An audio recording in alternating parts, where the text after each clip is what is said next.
इसमें 5 करोड़ से 10 करोड़ रुपए की राशि का खर्चा आ रहा है। जो शहर का मुक्ति धाम होता है उसकी हालात बहुत बदतर होती है। वीरान में मुक्ति धाम होता है, ना वहाँ आने वाले लोगों के लिए कुछ अच्छी व्यवस्था होती है और ना ही उनके बैठने के लिए कुछ खासा इंतजाम किया जाता है। इसमें मुझे पैसे लग रहे थे बहुत ज्यादा। इसमें 5 करोड़ से 10 करोड़ रुपए की राशि का खर्चा आ रहा है। तो मैंने एक उद्योगपतियों की बैठक बुलाई और उस बैठक में कुछ समाज सेवी लोगों को बुलाया, कुछ एनजीओ को बुलाया। उन बैठक में मैंने बातचीत की सबसे। ये था कि चलो 4-5 करोड़ रुपए हम खर्च करेंगे, बाकी उद्योगपति से लेंगे। उद्योगपतियों के साथ जब बैठक हुई तो किसी की आर्थिक परेशानी थी, किसी को फाइनेंशियल प्रॉब्लम था। इसी बीच जो है एक उद्योगपति ने और उन्होंने कहा कि मैं पीपी मॉडल पे नहीं, आपका पैसा, निगम का पैसा और सरकार का पैसा आप अपने पास रखिए, पूरे मुक्ति धाम को मैं डेवलप करूंगा। उसमें राशि की चिंता नहीं करनी, उसमें चाहे 1 करोड़ रुपए लगे, चाहे 10 करोड़ रुपए लगे। आपकी जो सोच है, आपने जो नक्शा बनाया है, उस नक्शे के अनुरूप जो है उस मुक्ति धाम को मैं बनाने को तैयार हूँ। दूसरी उपलब्धि ये मिली कि जो 2 करोड़ रुपए जो लकड़ी का जो खर्च मिलता था, जो लगता था नगर निगम, अब वो जो लकड़ी का जो खर्च है नगर निगम को वहन नहीं करना है। और उसमें अब ये भी चिंता नहीं करना है कि बीपीएल को देना है कि एपीएल को देना है। हम सभी उद्योगपति को भी देंगे। वो भी कौन सा देंगे? गोबर की लकड़ी देंगे। अक्सर आपने देखा होगा कि जो शहर का मुक्ति धाम होता है उसकी हालात बहुत बदतर होती है। वीरान में मुक्ति धाम होता है, ना वहाँ आने वाले लोगों के लिए कुछ अच्छी व्यवस्था होती है और ना ही उनके बैठने के लिए कुछ खासा इंतजाम किया जाता है। लेकिन अब वैशाली नगर में आने वाला रामनगर का मुक्ति धाम कहीं ना कहीं किसी सुपर होटल से कम नहीं रहेगा। नमस्कार, मैं गौरव तिवारी, आप मेरे साथ देख रहे हैं सीजी भास्कर न्यूज। आपने भी मेरे मुंह से सुपर होटल शब्द सुना होगा, वो इसलिए क्योंकि रामनगर मुक्ति धाम में जितने भी लोग अपने परिवार वाले का अंत्येष्टि करने के लिए आएंगे, अब उनको जो है अत्याधुनिक सुविधा मिलेंगी। एसी वाले चेम्बर में बैठ के अपना कार्यक्रम जो हो रहा होगा उसका देख सकेंगे। बड़ी एलईडी लगेगी। एयरपोर्ट में जिस प्रकार की सुविधा मिलती है वो सुविधा को रामनगर मुक्ति धाम में अब लोगों को दिया जाएगा। ये पहल जो है विधायक रिकेश सेन ने किया है। उन्होंने बीते कुछ दिन पूर्व शहर के बड़े बड़े उद्योगपतियों के साथ बैठक किया था। बैठक में उन्होंने ये कहा था कि हमारे समाज को, हमारे विधानसभा को, हमारे शहर को बदलने की जरूरत है, जिसके लिए कई करोड़ रुपए का फंड का जरूरत पड़ेगा। ये फंड शासन से लिया जाए तो शासन के ऊपर भार पड़ सकता था, लेकिन विधायक रिकेश सिंह ने सोचा कि क्यों नहीं इसको समाज सेवियों के द्वारा कराया जाए। उन्हीं में से एक उद्योगपति हैं अजय चौहान, जिनको आप जानते होंगे, रियल एस्टेट के बड़े कारोबारी हैं। उन्होंने ये फैसला लिया है कि वो अपने जेब से 5-10 करोड़ रुपए लगा के रामनगर मुक्ति धाम का जीर्णोद्धार करेंगे और यहाँ आने वाले लोगों को सुविधा देंगे। ये सुविधा उन्होंने एक समाज सेवा के रूप में लिया है। करोड़ों रुपए का फंड अब जो है समाज सेवियों से लेकर समाज के कार्यों में लगाया जाएगा, जिससे समाज एक नई दिशा में जाएगी और जो पैसे वाले उद्योगपति लोग हैं वो भी समाज में आकर अपना योगदान दे सकेंगे। अभी आप स्क्रीन पर एक वीडियो देख रहे होंगे। ये वीडियो रामनगर मुक्ति धाम के लिए तैयार किया हुआ डेमो है। इसी प्रकार से, इसी प्रारूप में रामनगर मुक्ति धाम दिखने वाला है, जिस पर 5 से 10 करोड़ रुपए खर्च किए जाएंगे। अब ये जो पहल है विधायक रिकेश सिंह के द्वारा किया गया है, एक अनोखी पहल है, क्योंकि हर कोई अपने आसपास के क्षेत्रों को संवारता है, लेकिन मुक्ति धाम पर कोई ध्यान नहीं देता। रामनगर मुक्ति धाम में 101 रुपए में गरीब और अमीर वर्ग के लिए लकड़ी का व्यवस्था रखा गया है, जिसका भार जो है 2 करोड़ रुपए नगर निगम को पड़ता है। अब ये भार नगर निगम को नहीं पड़ेगा और इसी को देखते हुए ये फैसला को लिया गया है। आइए विधायक रिकेश सिंह जी क्या कह रहे हैं, किस प्रकार का प्लान है, आप समझिए। भिलाई नगर निगम में 2 विधानसभा में और 2 विधानसभा इसको ना माने तो 5 विधानसभा के लोग अंतिम समय में एक स्थान पे आते हैं, वो है मुक्ति धाम रामनगर। और इसमें 4 से 5 विधानसभा के लोग अंतिम संस्कार के लिए वहाँ पे आते हैं। मैं चाहता हूँ कि भारत देश में, छत्तीसगढ़ राज्य में रामनगर मुक्ति धाम का डेवलपमेंट कुछ नए तरीके से हो। इसमें एक तो आसपास, क्योंकि पूरा कॉलोनी, पूरा मोहल्ला, पूरा बस्ती बसा हुआ है, तो वहाँ पे किसी को डर भय जैसा कोई नाम ना हो। और वहाँ पे अंदर जब हम समय बिताते हैं, जब अंतिम संस्कार में अपने शुभ चिंतकों के, अपने परिजनों के या अपने साथ में जाने रहने वाले जिनको किसी की भी गम में हम लोग जब जाते हैं, तो वहाँ पे मुक्ति धाम में कई चीजों की व्यवस्थाएं नहीं हो पाती है। जो वहाँ पे भवन बने हैं बहुत जर्जर स्थिति में, पूरा मुक्ति धाम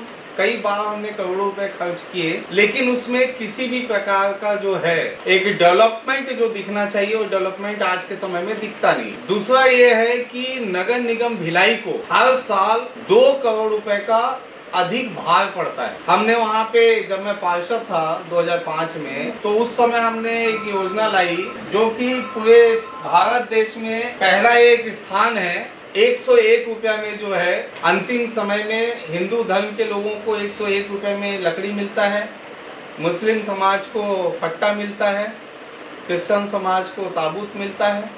तो ऐसे 101 रुपये में हम लकड़ी देते हैं। वो हमने किसके लिए किया था? वो हमने किया था बीपीएल के नीचे रहने वाले लोगों के लिए। लेकिन अभी बड़े बड़े उद्योगपति भी आते हैं और 101 रुपये में ही जो है लकड़ी लेते हैं और मना करने पे भी जो है वो राशि जमा नहीं करते हैं। तो ये 2 करोड़ रुपए का अधिभार जो है नगर निगम को पड़ता है और नगर निगम की भी स्थिति परिस्थिति वैसी है नहीं। तो ऐसा क्या करें कि हमको 2 करोड़ रुपए का अधिभार ना पड़े और मुक्ति धाम को भी ऐसा क्या डेवलपमेंट करें कि अगर मान लो एक बार में हम पूंजी लगा देते हैं, उसके बाद वो हमेशा वैसा ही बना रहे। इसके लिए हमें क्या करना चाहिए? तो इसके लिए मैं 1 साल से काफ़ी मंथन कर रहा था। मुझे ऐसा लग रहा था कि मुक्ति धाम का डेवलपमेंट करना सबकी आवश्यकता है, जितने लोग भिलाई में रहते हैं। तो उसके लिए मैंने एक कार्य योजना तैयार की कि इसमें मुझे पैसे लग रहे थे बहुत ज़्यादा। इसमें 5 करोड़ से 10 करोड़ रुपए की राशि का खर्च आ रहा है। तो इसके लिए मैंने प्लान किया था कि हो सकता है इसमें 4 करोड़ रुपए मैं अपना विधायक निधि दे दूं, 3 करोड़ रुपए मैंने माननीय मंत्री जी अरुण साहू जी से बात की, वो देने में सहमति उनकी बन गई। लेकिन उसके बावजूद ये था कि इसको फिर मेंटेन कौन करेगा आगे? एक बार बना तो देंगे कोई भी भवन को, कोई भी चीजों को, फिर उसको मेंटेन कौन करेगा? तो उसके लिए फिर सोचा क्यों ना इसे मैं पीपी मॉडल पे लाऊं कि आधा पैसा मैं लगा देता हूँ, आधा पैसा शहर के उद्योगपतियों से ले लेता हूँ। तो मैंने एक उद्योगपतियों की बैठक बुलाई और उस बैठक में कुछ समाज सेवी लोगों को बुलाया, कुछ एनजीओ को बुलाया। उन बैठक में मैंने बातचीत की सबसे। तो उन लोगों से मैंने कहा कि भाई एक काम कीजिए, मैं मुक्ति धाम को बनाना चाहता हूँ कोई बड़े संस्थान के रूप में। जब अंदर प्रवेश करे तो ऐसे लगे कि हम कोई बड़े संस्थान में जा रहे हैं। फर्स्ट में कोई अगर जाएगा अंदर तो उनको ये लगेगा कि वो 5 स्टार होटल में जा रहे हैं। उनको समझ नहीं आएगा कि अंदर मुक्ति धाम है। हम इस रूप में मैं उसको विकसित करना चाहता हूँ, क्योंकि 25 साल हो गए भिलाई नगर निगम में मुझे भी। आज अगर कोई प्रेस वाले कहेंगे, प्रेस क्लब भिलाई कहेगा कि भाई चलो यार कोई ऐसा गार्डन दिखाओ, 25 सालों में जो अरबों रुपए हमने गार्डन में खर्च कर दिए, तो हम आप लोग बोलोगे कोई गार्डन दिखाओ, तो हमारे पास एक गार्डन नहीं है आप लोग को दिखाने के लिए। लेकिन आप एस्टिमेट निकालोगे नगर निगम में तो अरबों रुपए खर्च कर चुके हैं। आप बोलोगे कि कोई बताइए कोई तालाब आपने 25 साल में कौन सा अच्छा तालाब बनाया है, तो एक तालाब दिखा नहीं सकते आपको, लेकिन आप खर्च देखोगे तो अरबों रुपए में जा चुका है। तो इसलिए हमने इसको तय किया है कि उद्योगपतियों के साथ बैठ के हमने बात किया कि पीपी मॉडल में हम इसे बनाना चाहते हैं। तो पीपी मॉडल में ये था कि चलो 4-5 करोड़ रुपए हम खर्च करेंगे, बाकी उद्योगपति से लेंगे। उद्योगपतियों के साथ जब बैठक हुई तो किसी की आर्थिक परेशानी थी, किसी को फाइनेंशियल प्रॉब्लम था, कोई कह रहा था कि भाई चलो हम 5 लाख दे देते हैं, चलो हम 2 लाख दे देते हैं, चलो हम 1 लाख रुपए दे देते हैं। तो उससे मुक्ति धाम बन नहीं रहा था। इसी बीच जो है एक उद्योगपति ने, सब उद्योगपतियों के मैंने शहर भर के लोगों को, मैंने जो सक्षम लोग हैं उनको मैंने आमंत्रित किया था, एनजीओ को आमंत्रित किया था, सबको किया था। उसमें एक उद्योगपति सामने आए और उन्होंने कहा कि मैं पीपी मॉडल पे नहीं, आपका पैसा, निगम का पैसा और सरकार का पैसा आप अपने पास रखिए, पूरे मुक्ति धाम को मैं डेवलप करूंगा। उसमें राशि की चिंता नहीं करनी, उसमें चाहे 1 करोड़ रुपए लगे, चाहे 10 करोड़ रुपए लगे। आपकी जो सोच है, आपने जो नक्शा बनाया है, उस नक्शे के अनुरूप जो है उस मुक्ति धाम को मैं बनाने को तैयार हूं। पहली उपलब्धि ये मिली। दूसरी उपलब्धि ये मिली कि जो 2 करोड़ रुपए जो लकड़ी का जो खर्च मिलता था, जो लगता था नगर निगम, अब वो जो लकड़ी का जो खर्च है नगर निगम को वहन नहीं करना है। और उसमें अब ये भी चिंता नहीं करना है कि बीपीएल को देना है कि एपीएल को देना है। हम सभी उद्योगपति को भी देंगे। वो भी कौन सा देंगे? गोबर की लकड़ी देंगे। वो भी कौन बनाएगा? उसे वही उद्योगपति बनाएगा, वहीं पे बनाएगा मुक्ति धाम में। मशीन वो करेगा, डेली 20 मजदूर काम करेंगे। जिसका पेमेंट भी वही उद्योगपति देगा। और ये ऐसा नहीं कि 1 साल 2 साल या विकेश सेन विधायक है तब तक, ये आजीवन उसने यहाँ तक के अगर उनका देहांत भी हो जाता है, अगर इस दुनिया में वो उद्योगपति नहीं है तो भी उसके पीढ़ी दर पीढ़ी उसके बच्चे जो है उस मुक्ति धाम को संभालेंगे। ऐसी एक छोटी सी पहल का मैंने प्रयास किया जिसमें बड़ी सफलता मिली। पहले तो मैं उस उद्योगपति का नाम बता देता हूँ जो इसे पहल करने में, जो राशि लगाने में, जिन्होंने जो सबसे पहले आगे आए हैं, उनका नाम है अजय चौहान। चौहान हाउसिंग के नाम से आप सब लोग जानते हैं, वो सामने आए हैं। मैं एक छोटा सा आपको नक्शा बताते जाऊंगा। ये हमारा जो है अभी एट प्रेजेंट हमारा नक्शा है मुक्ति धाम। ये मुक्ति धाम है जिसमें हम लोग यहाँ से एंट्रेंस करते हैं। ये हमारा जो एक पुराना जो बना हुआ है हॉल, वो हॉल है।